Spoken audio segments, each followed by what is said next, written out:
The next form that we're going to take a look at is your weekly cooling tower inspection and microbiological test forms.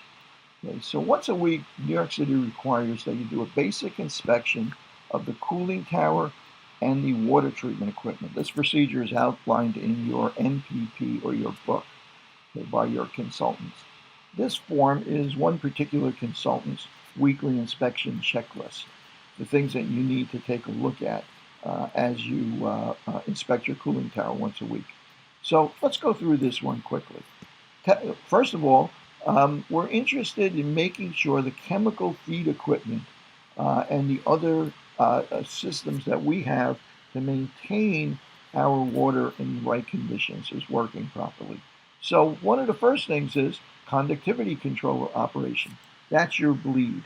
If you see your bleed operate every once in a while, if the conductivity readings are reasonable, you're probably in pretty good shape, and you can probably say yes, that's working adequately. Low down solenoid operation.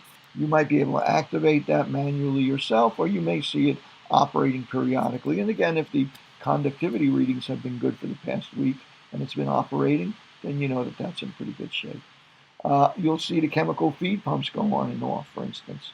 Your book will have the times of day when your chemical feed pump will be operating, biocide 1, biocide 2, and your corrosion inhibitor will probably be operating maybe several times an hour in order to maintain a uniform level of chemical. So you'll observe that. You'll mention that seems to be working okay, and that the pumps are not airbound.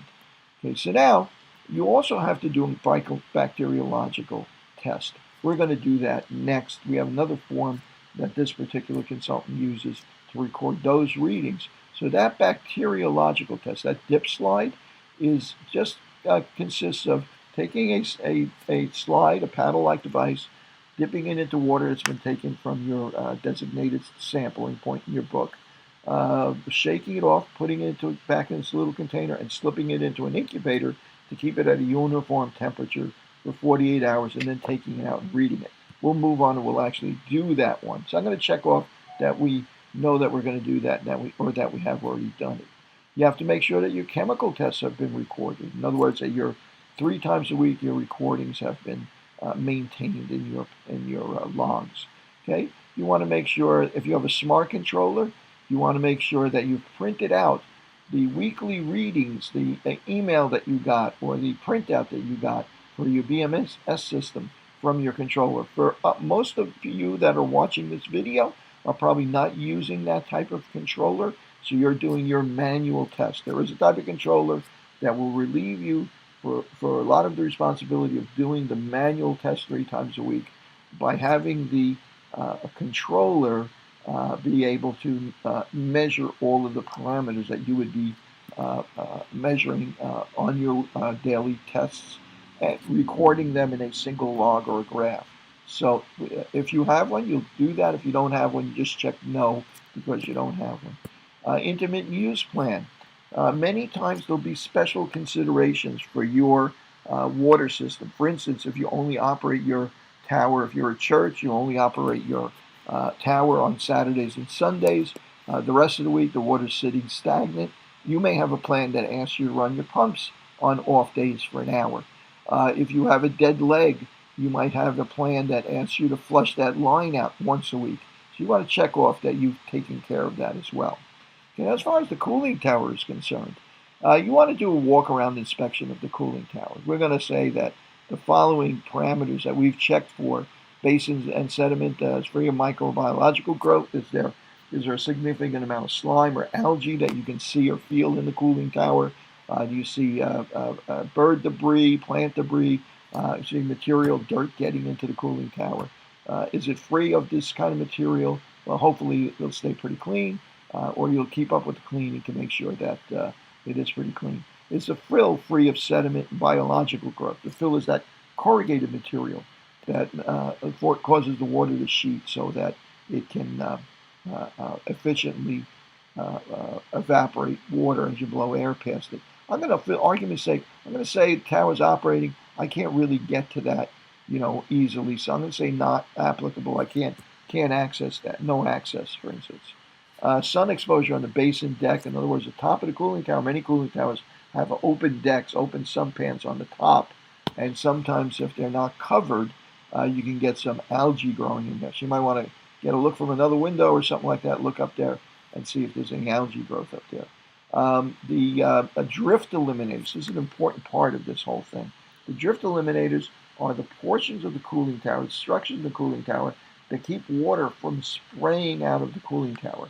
And you want to make sure that those are operating efficiently, because they're one of the keys to preventing Legionella bacteria from getting out into the atmosphere and affecting people around the tower. So you want to make sure those are working well. If you notice that water is being sprayed out, that they're damaged, that there's water blowing out and dripping onto things and so on and so forth, you want to make sure that that's addressed. For our purpose, I'm going to say it's okay. You want to make sure the cooling tower is not leaking, of course, right? Okay, and the immediate you want to make sure that you've looked around there, make sure that there's no new risks, such as openable windows that you had nailed shut or something like that next to the cooling tower, that suddenly they're open again or something of that nature. But if you see any in here, you want to report it to the consultant who wrote the plan. Okay, so I'm going to say that we've checked that. Overflow is operational. In other words, cooling tower overflow. You want to make sure that it's operational. You can peek inside and take a look at that. That rarely is an issue. The makeup control is operational. Well, you know that pretty quick when if it wasn't making up water, pretty soon all your units would go off. So, but you want to check that, make sure it's operating, the cooling tower is at the right level, and that you have sufficient chemical inventory to last until the next scheduled visit by your water treatment company. Your book will probably give you some sort of idea about how fast you should be using up chemicals, biocides, and inhibitors, and you can take a quick glance over there and make a judgment. It looks like you're in pretty good shape, that you're not going to run out of chemical before the next time you inspect. Okay, so I'm going to check that off. So now we have some other stuff we want to look at. Okay, we want to inventory the chemicals, the water treatment chemicals that are present there. And you can fill this out. Biocide number 1, particularly with biocides and the inhibitor, biocide number 1 might be your halogen. Okay, halogen or bromine, for instance. Right, you can put the actual name of the chemical there instead. This might be your secondary biocide, might be a glutaraldehyde. I'll just write glut, right? And your inhibitor might be a molybdate-based chemical, for instance. And you can record what your previous inventory was, any chemicals, and so on and so forth. But the important thing that the city is going to be looking for is weekly usage. It wants you to check that you really are feeding chemicals to the cooling tower. Okay, the way that you do that is that you record, perhaps write a note, perhaps put a line and a date on the outside of the tank or stickers on the outside of the tank that's feeding the chemicals, and look at them and say to yourself, how much halogen, how much bromine has fed since my last week.